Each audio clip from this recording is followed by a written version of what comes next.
Greetings, adventurers, and welcome back to the Den of the Drake. Other dragons hoard gold, while I hoard internet cringe. You know, I don't think we judge Redditors enough in our day-to-day lives. Yeah, these creatures truly are gluttons for punishment and love to be publicly ridiculed. I mean, come on. There's gotta be something in it for them. I mean, come on. No one is actually as dumb and pretentious as a Redditor, right?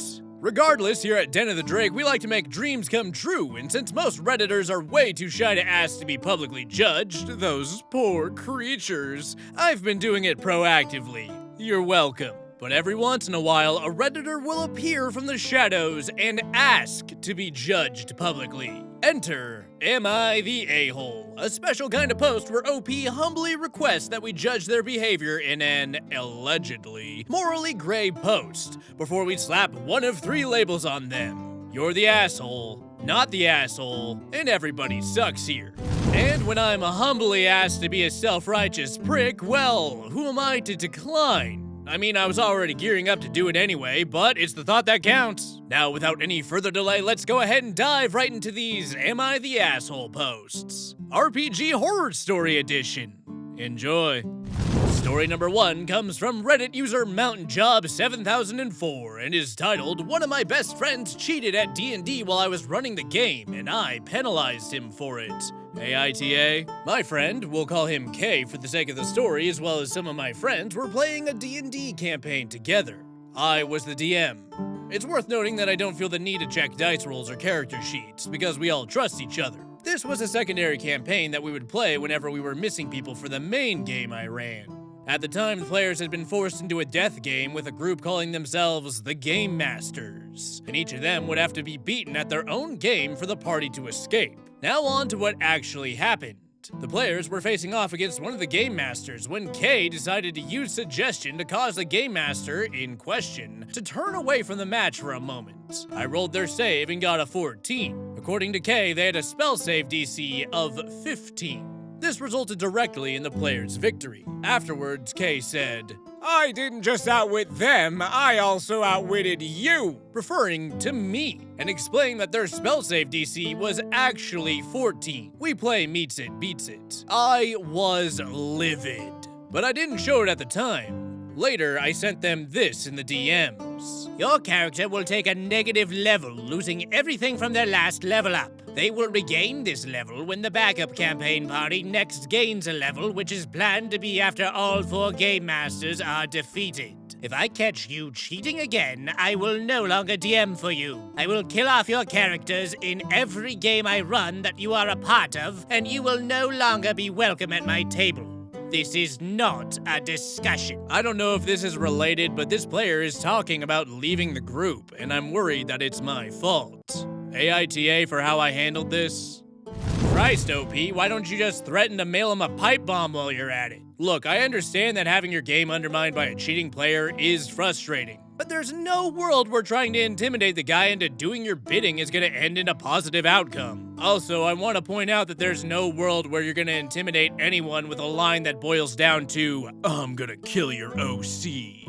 It sounds like this group is made up of a bunch of children trying really hard to pretend that they're adults. Even the line, "This is not a discussion," sounds like OP's mom told him that one time and he thought it sounded cool. OP's last line confuses me though. I mean, you came at this guy with nothing but piss and vinegar, and now you're surprised that your friend wants to leave because your game smells like vinegar and piss. In-game consequences for out-of-game behavior does not work. It's like you're trying to actively shame and torment this guy in front of his friends in some kind of twisted justice. In what world is that gonna want to make the homies stick around? Look, you can either make yourself look like a no-nonsense badass, or you can keep your friends, and if you don't give this guy an apology, it sounds like you're gonna fail at doing both. Cheating in D&D really sucks, but you really dropped the ball. Everybody sucks here. And unlike what OP thinks, this absolutely is a discussion because, well, comments boost my engagement and I like taking Google's money. Story number 2 comes from Reddit user Some Welsh Guy and is titled AITA for burning another player's spellbook. Hi Reddit. My group is sort of torn on whether I'm in the right on this, so hopefully I can crowdsource an answer. Our group has been playing this campaign for around 5 months. The relevant players are myself, Tiefling Ranger, Jess, Human Sorcerer, and Dave, Orc Fighter. All fake names, of course. My character comes from a tribe that hates arcane magic. Divine and druidic casters are fine, but wizards and warlocks are heavily distrusted, if not outright hated, while sorcerers are seen as cursed. Naturally, this sort of character can cause friction with arcane player characters, so I made sure to triple check with the rest of the party before I made this character. No one was planning to play a wizard or a warlock, nor was anyone planning to multiclass into a wizard or a warlock. Jess's character, much like mine, sees her sorceress powers as a curse, so we had a lot of great roleplay moments early on, like me promising to help her find a cure and training her to use weapons so she wouldn't need to rely on her magic. For the first few sessions, this was the status quo and it was great. But eventually, Dave started to become the exact opposite of me. For whatever reason, he started to blindly trust every single mage we encountered, even evil mages we were mid-combat with. Like, we'd be in the middle of a battle with a necromancer, and the second he told us that we could work together, Dave would just accept, and we'd have to roll persuasion to bring him back to our side, wasting several turns while the necromancer continued to pelt us with spells. Obviously, our characters became rivals after this began, making snide comments whenever the other failed or actively interfering in each other's plans. I didn't mind the rivalry, a little RP drama never hurts, and Dave seemed to enjoy it too. But Dave's inability to doubt mages did cause actual problems, like the situation above. I, and I believe most of the party, talked to him above the table about this, and his rationale was something to the effect of, "Well, my characters are dumb, and wizards are smart, so he assumes that wizards always know best." For reference, his intelligence was 15 and his wisdom was 10. Dave also took note of the RP between Jess and I regarding curing her powers. He began trying to convince her otherwise, that she should embrace her sorcery. Again, I didn't mind this in theory, as it simply adds to the roleplay around Jess's feelings regarding her power. Being pulled between normalcy and excellence is a common trope for a reason after all, but it wasn't simply RPing when the situation arose naturally. Dave would actively seek out Jess and start preaching about how amazing sorcery was, and that she was a fool for trying to get rid of it. It always felt very unnatural, the way he would just randomly bring it up in downtime. Fast forward to the party reaching level 5. Everyone sticking to their classes except Dave.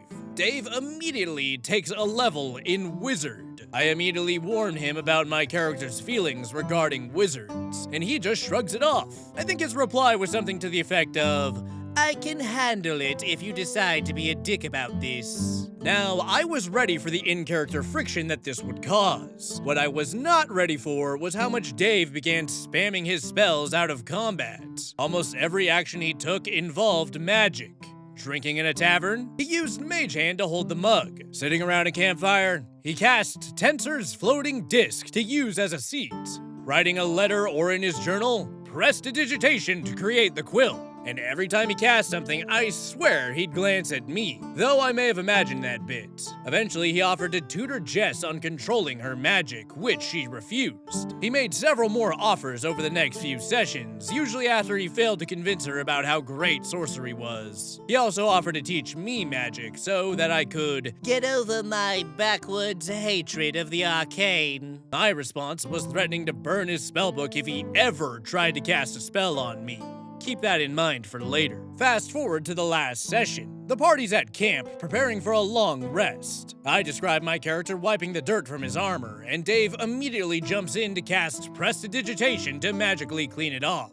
I have the Mage Slayer feat, which lets me make an attack as a reaction when a creature casts a spell within 5 feet of me. So I describe my character instinctively slashing at Dave's arm when he casts the spell. I didn't deal any damage, it was merely a warning shot. Dave was pissed and decided to cast Shocking Grasp on me. At our table, PvP is permitted so long as both players agree. By this point, I was tired of Dave's BS, so I agreed to PvP. I was a level 5 ranger while Dave only had 4 levels in fighter, so I had extra attack while he did not. Naturally, this meant that my damage quickly outpaced his, and he fell unconscious within a few rounds. I decided to follow through on my threat a few sessions prior, and threw Dave's spellbook into the campfire, since he had cast several spells at me. This immediately pissed off Dave above the table, since I was crippling his ability as a wizard. Jess and the GM sided with me, as Dave had initiated the PvP, while Dave and our fourth player argued that destroying his spellbook was too harsh, since I'd already beaten Dave anyway, and this was just petty, which admittedly I was being a little petty in that moment. It has been several days since this session, and neither I nor Dave are willing to back down and admit that we were wrong. So Reddit, what say you? Was I too harsh, or was my action justified, pettiness aside?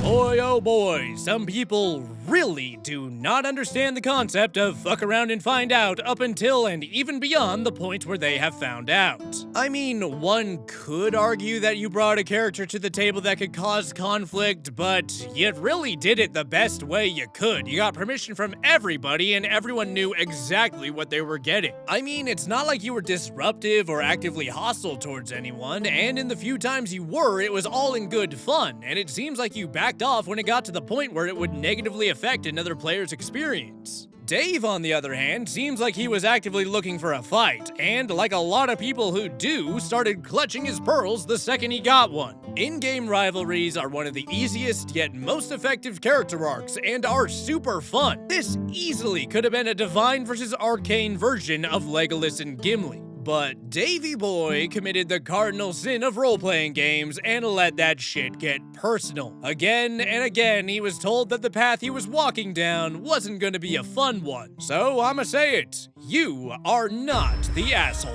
Reading is for nerds anyway. Story number 3 comes from Reddit user SpaceDucks1984 and is titled AITA for being a nightmare player in a game created to humiliate another GM. To be fair up front, I'm honestly not sure if I'm the asshole or not here. By that, I mean I am absolutely an asshole, but I am not sure if the reasoning and situations warranted enough to make me not the asshole. Characters. None are real names. Jill, DM of the first game, Old School Deadlands. In Mouseguard, played a Beetlemaster. Jack. Me, player of both Huckster in Deadlands and PTSD Old Warrior Mouse in Mouseguard. Bobby, DM of the second game, Mouseguard, and played a monk in Deadlands. He was usually poorly dressed, miserable about something, and unemployed because of something that wasn't his fault. Changed week to week, but it was never his fault. Sue, Bobby's girlfriend. Super nice girl with a good career. The only reason I can guess why she was with Bobby was low self-esteem. Played a mad chemist in Deadlands, and I forget what she played in Mouseguard. Fred, another player. Nice guy. He played a mad scientist in Deadlands, and I forget what he played in Mouseguard. Ethel, while a great person, she doesn't really matter for this story. Well, it would appear that our OP enjoys wasting people's time. I'm sure this certainly won't be an indicator of what this guy's personality is actually like, right? Now that is out of the way, I would like to apologize for my grammar. English is my first language, I'm just really bad at it. Game 1, Deadlands. Jill ran an old school Deadlands campaign with the central theme being what is a monster. In Deadlands, there are things called harrowed. Basically, when someone dies, a demon called a Manitau may try to take over their body. If it goes poorly for the demon, but not critically poorly, the person comes back as a harrowed. They and the demon share the same body. They can't age, and they don't die so long as their head stays intact. If the body dies, the demon and the person die. Because of this, the demon may have horrible motives, but they won't risk killing the host. Only one can be in charge at a time, and for the most part, the person, not the demon, is running the body. This comes with other powers, but that's not important. My character started off as harrowed due to how character creation went. No one else did. Jill had the idea of letting me learn the Huckster resurrection spell, which brings people back as harrowed when it works and worse when it doesn't. I had the idea of turning Sue into harrowed, as mad scientists can get massive buffs from it. This was done on the sly as a way of making sure my group wouldn't turn on me when they found out I was harrowed, as I wasn't the only one, and Sue was too nice, in character and in person, to drive from the group. In character. It worked. I pulled like a god and there were 0 issues. Then my demon took over and the entire group was turned harrowed. Jill wanted this to happen and was baiting me the whole time. Not blaming her, I took the bait, but the game she wanted was What Makes a Monster, and it was an interesting premise. Bobby got super upset. Like unreasonably batshit insane upset. Screaming at the table, throwing his dice bag, having his character try and kill us and then commit self-die. Off the walls, foaming at the mouth, psychotic. This wasn't the story he wanted for his monk, because his monk story was supposed to be something Batman. I literally put myself between Bobby and Jill out of fear of violence. He was an ass we put up with for Sue's sake, but this was way more than expected. It was also our apartment, so we couldn't just leave. Bobby eventually calmed down with help from Fred, being a very skilled people person, and left. This was game 4 or 5. Game 2, Mouse Guard. Bobby contacted the group and said he refused to play another game with Jill running it unless we all played in a game he ran and controlled to show her how to GM properly. Jill wasn't the perfect GM, but who is? He listed all kinds of problems, one of which is that she wasn't able to keep the players serious and on task. I should mention that this was a game where we all drank moderately to heavily, including him. We all agreed to join, mainly for Sue's sake, as she was just a cool person that none of us wanted to cut out of our lives, and dealing with Bobby was the price of that. I don't know whatever happened to Sue, but I do hope she's away from him and with someone better. Bobby decided that he was going to run Mouse Guard. For those of you who haven't played, the only story important part involving rules is during a combat round, you declare what you want to do and roll for it. Winner gets their result. If you fail an encounter, you don't die, you just get a debuff. I don't like Mouse Guard, it's not to my taste, but if you want a rules-light system about playing a mouse-sized hero, check it out. I make a veteran mouse. Our job is to go on a journey to protect the scent barrier. Jill makes a mouse that specializes in training pack beetles. We normally played for about 5 hours. Character creation for this one-shot took 2. Bobby was really easy with anything we wanted, except for Jill. He put her through the paces and demanded that everything be written down, and if she didn't start with something that her character would have had because she, the player, didn't know the rules, she got to be worthless in the situation. He would smile when she got frustrated and made jokes about her not being able to play the game either. This is when I decided to be an asshole. I am good at being an asshole. Our first real encounter was with a heron. Everyone is mildly to moderately drunk, so when it comes to my turn, I say for my goal, I am going to stab it in the face. Everyone laughs at how over the top I get. I fail to stab it in the face and get exhausted.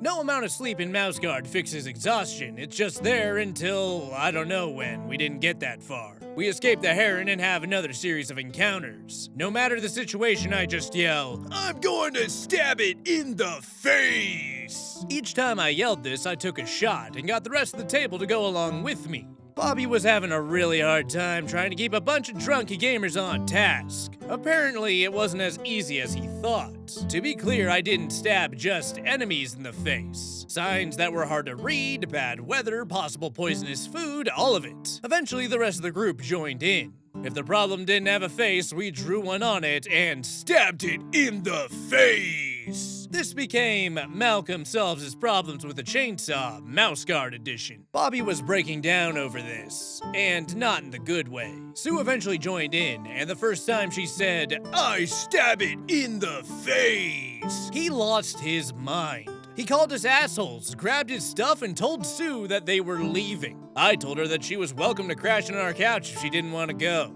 He just looked scared when he yelled for her to get in the goddamn car! I will be honest that I didn't want her to be in jeopardy from a guy whose life that she fully paid for while he talked down to her and treated her like a second-class person. Sadly, she went with him. Bobby would later forbid Sue from talking to us. While I wish I could have helped her see that she could have done better, and not me, I was in a committed relationship, this wasn't one of those things. That problem was way beyond me. Sue, if you're reading this, I hope you found someone better who treats you well. Summary. While I don't like that I made a problem for Sue, she could leave him at any time with zero financial impact to her life, so it is a problem of her own making. It was also made it clear to her that she was always welcome at our place if she needed an escape. I do like that I taught someone who was trying to humiliate another GM that controlling drunk gamers and keeping them on task is not simple or easy. Was me being an asshole warranted? Edit. 2 things I should make clear based on a few comments. Out of game and in, Jill and I would lavish Sue with compliments she honestly deserved to try and help raise her confidence. Also, I ran a bar at this point in my life before, so leading a room of drunks is something I am very good at. Getting everyone drunk and playing Follow the Jackass is a skill that I am a professional level at. Edit number 2. Edit 2.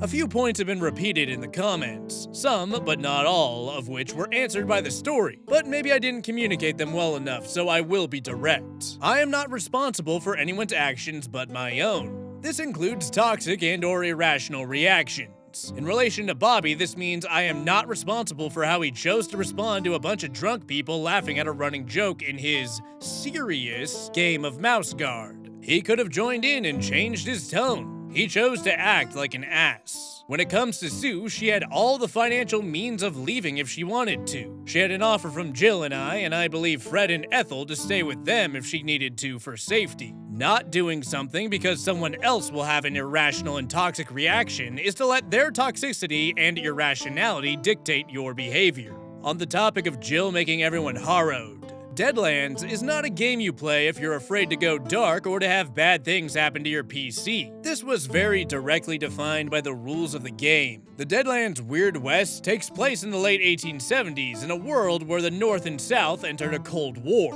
In their own canon adventures, there is severe racism, sexism, and religious extremism from real-world religions to contend with. A single bad hit against you in combat can permanently remove a limb or kill you. Going insane or having your heart stop, killing you instantly can happen just by seeing the wrong thing and rolling really bad. This is not 5e. It's a deadly steampunkish Call of Cthulhu in the Wild West. You can literally build a sniper and end character creation with only one arm due to how the cards draw. Literal playing cards. Everyone tried to help Sue's low self-esteem. Everyone reached out to her after this. None of us know what happened.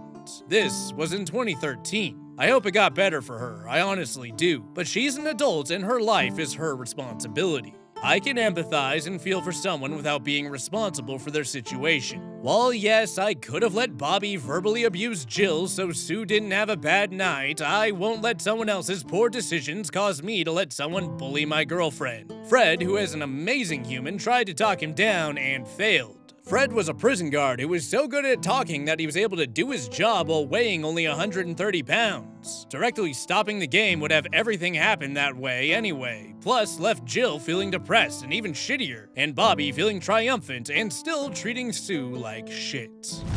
You hear that, everybody? Being in an abusive relationship is a choice. Just leave the person, idiot. Well, I gotta thank OP for something. This post had so much small dick energy that it made me feel less insecure about myself. So thanks for that, I guess. But that's the only praise OP is getting, because even though they definitely wrote this in a way to make themselves look good, this has to be one of the worst OPs I've had the displeasure of covering on this channel. Let's clarify. Your solution to what you believe might be an abusive relationship was to further antagonize the abuser to really get him in the mood to let off some steam on his human punching bag, while simultaneously engineering a situation where she will be removed from her support network so you can hop on Reddit and brag about how cool you are for getting yourself pissed your pants drunk and choosing to be a jackass to ruin everyone else's game before dismissing being trapped in an abusive relationship as a problem of her own making.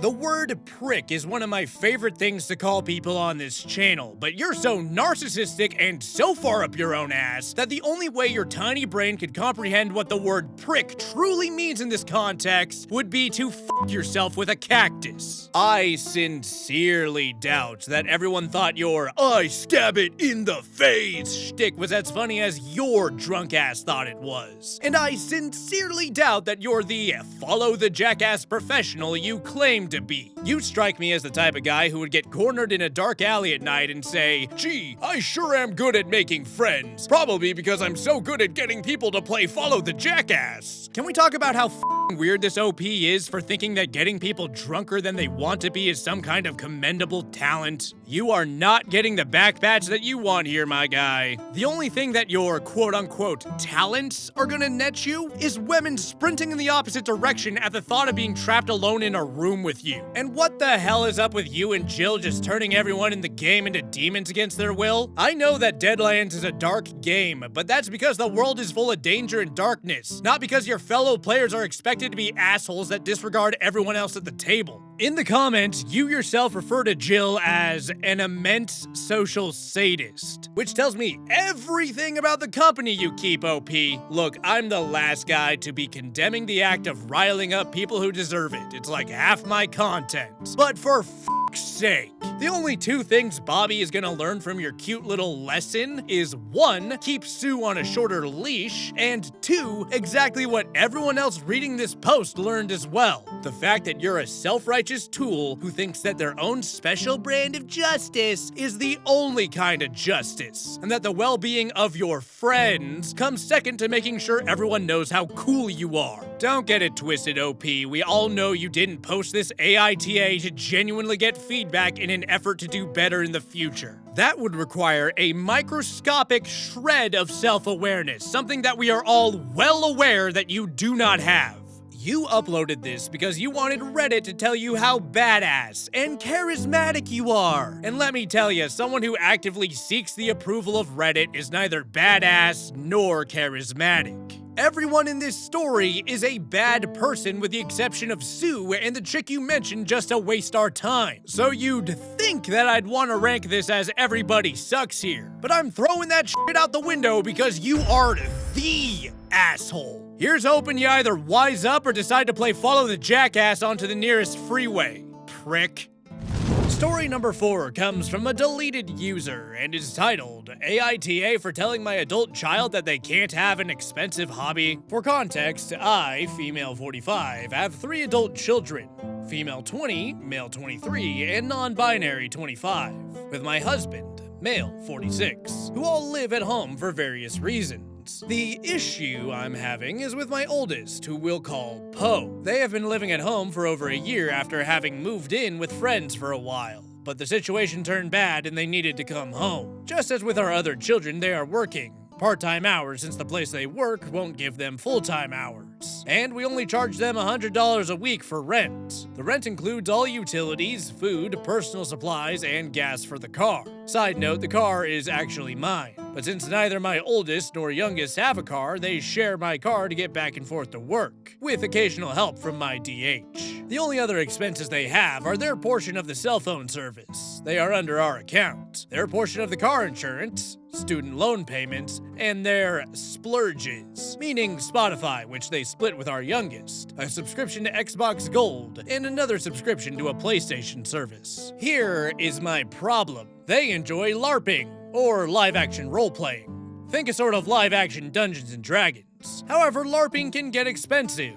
Well over $100. They owe us approximately $350 in back rent due to us not charging them rent when they weren't working at one point. Now I enjoy LARPing as well, and plan on going to next month's event. They started talking about how they're looking forward to the event and how they'll just ride with us, plus everything they're planning on doing. This doesn't sit well with me since they owe us money, and would be losing money from me not working an entire weekend when they don't even work every day of the week. I want to tell them that they can't go for these reasons, but I know that there will be a lot of backlash. Plus, they might end up going anyway since they have friends who are going and would give them a ride. We already have somewhat of a strained relationship, and they rarely talk to me unless it's about themselves. They tend to either shut down or explode at me if I say anything that comes across at all as criticizing. I have told them that they can't go, and then I will put restrictions on them, like not allowing them out of the house, even see their friends, except for work and medical appointments. I've already banned them from using the car for anything other than those. So, AITA for putting my foot down and saying that they can't go and that there would be repercussions if they do?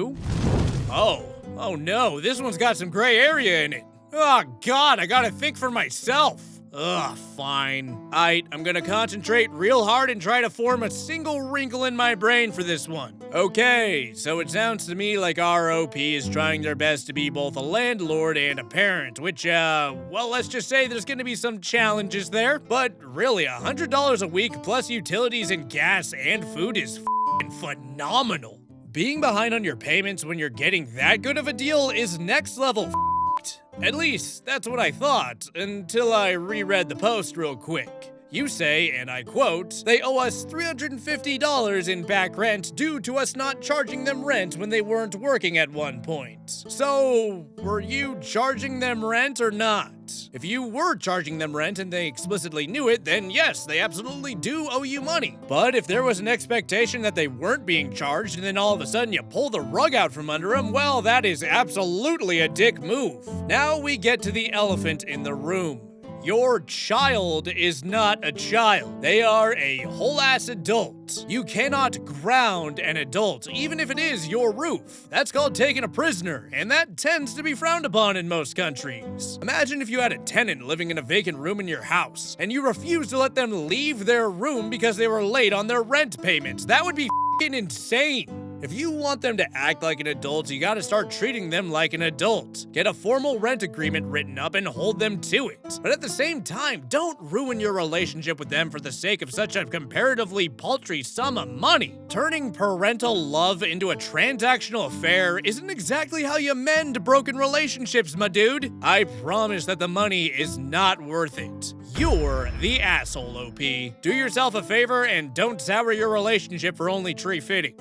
Our fifth and final story comes from Reddit user Maleficent Agency 16 and is titled AITA for blowing up at my husband because he counted his work on our D&D game as one of his chores. I, 35 female, and my husband, 35 male, have been together for 10 years. Blissfully happy, no other notes. Over COVID, we got into Dungeons & Dragons. We have a weekly game that runs from 3 to 4 hours with 3 other friends. The 5 of us have been going on adventures for the past few years, meeting consistently over Zoom. I've been having a great time overall. My husband is the DM, which means he does a lot of work preparing the sessions. This includes coming up with characters we're going to have conversations with, figuring out the battles we're going to fight, and so on. I really appreciate his work. On the other hand, I've been feeling like I'm the one doing more chores in our partnership.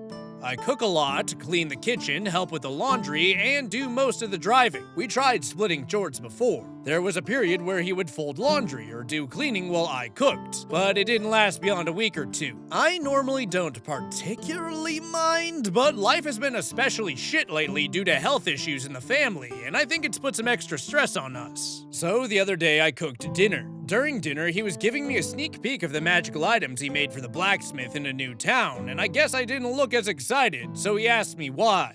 I said, I'll be excited when you clean up the kitchen after we're done eating. This started a major argument, and we really don't have many of those, so it was a bit intense, about how I don't appreciate his work on this campaign. I countered by saying he's free to work on his hobbies as much as he wants, but it's not the same thing as helping me out with chores. To this, he countered that his work on the D&D campaign counts as a chore, just like cooking and cleaning. He says that he provides a space for hanging out with our friends every week.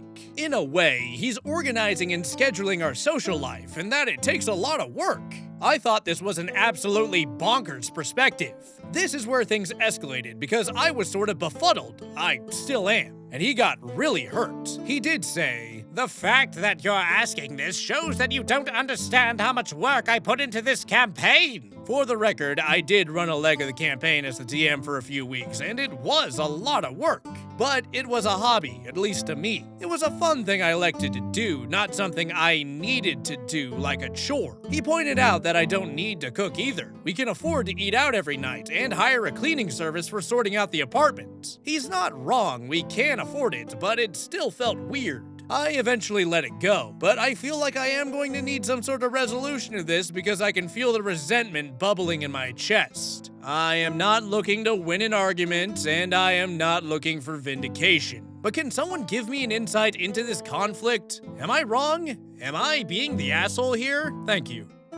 Well, did he ever clean the f***ing kitchen? Unless you're a producer for Critical Role or some shit, D&D is a hobby. D&D does not pay the bills, it does not organize your living space, and it does not contribute to overall cleanliness. If anything, it probably does the opposite, because D&D can get expensive and tends to get thrown haphazardly around whatever area you play in. And I'm sure most of you have experienced what the inside of a nerd hobby store smells like. I have an honest question. Did you marry a 13-year-old OP? Because if you did, you're 100% the asshole because you married a 13-year-old. But assuming that this is an adult, then he is absolutely out of line. I can tell you better than most people that D&D prep can be pretty time-consuming and even frustrating at times. But that's what any hobby worth doing is gonna net you, and at the end of the day, D&D is supposed to be something that brings you personal fulfillment. If you're so miserable when you do it that you start viewing it as a chore, then what the hell is even the point? OP is 100% within their rights to call out their husband on his bullshit, because this is effectively the same as considering an 8-hour League of Legends session a chore. Relationships are team efforts. You surrender a bit of your individuality in exchange for a partner that will take on the world with you. But you can imagine that feeling sours real quick if someone's not holding up their end of the bargain. It's tempting to stay silent about this kind of thing to keep the peace, but stuff like this only gets better if you take the time to respect both yourself and your partner and explain exactly what it is you're feeling. I'm willing to bet that the reason why you and your husband's fights are rare but intense is because you tend to just bury that shit deep in your chest until one day it bursts open. And months, if not years, of repressed resentment spills out of your guts like me after $2 margarita night at Chili's. Maybe it's time to cut back on the frequency of your group's D&D sessions if they are actively interfering with the continued harmony of your relationship. I'm going with not the asshole. Have the discussion and tell your boy that it's time to clean up his act and the goddamn kitchen. Well, I promised you 5 stories, and I count 5 times I've criticized strangers online. Do you agree with my takes? Go ahead and leave your own opinions down in the comment section below. We'll turn it into a little party down there. But you all know that there's only one thing left to do, right? That's right. How about we take a look at this week's Gallery of the Drake? This week's fan art comes from viewer Dream Cream and depicts the Drake taking on the form of a barbarian. You know, I've made it pretty clear that paladins are my favorite D&D class. But if I'm being perfectly honest, no matter what lies I tell myself, barbarian is probably the class I am in real life. The blood of my enemies, its sweet smell lights my soul ablaze. Their dying breaths and the cries of the vanquished fuel my unending wrath. Fear me, for I am... Dude, that flat screen costs like $1,200. You were playing The View in a public waiting room. What did you expect? Hey, I love Whoopi. Whoopi is not even her real name! Thank you again, Dream Cream, for submitting your art. If you'd like to see your fan art featured in Gallery of the Drake, be sure to upload it to the official Den of the Drake subreddit, linked in the description. Fan art is my favorite part of doing YouTube, and it means the world to me that I can inspire artists like you to create artwork like this. With the stories over and artwork displayed, we're gonna go ahead and wrap up. If you enjoyed the video, be sure to like, comment, and subscribe, and send in your fan art. And if you feel like supporting the channel further, my Patreon and merchandise links are in the description. I would like to thank you all for listening, and I hope to see you next time in the Den of the Drake.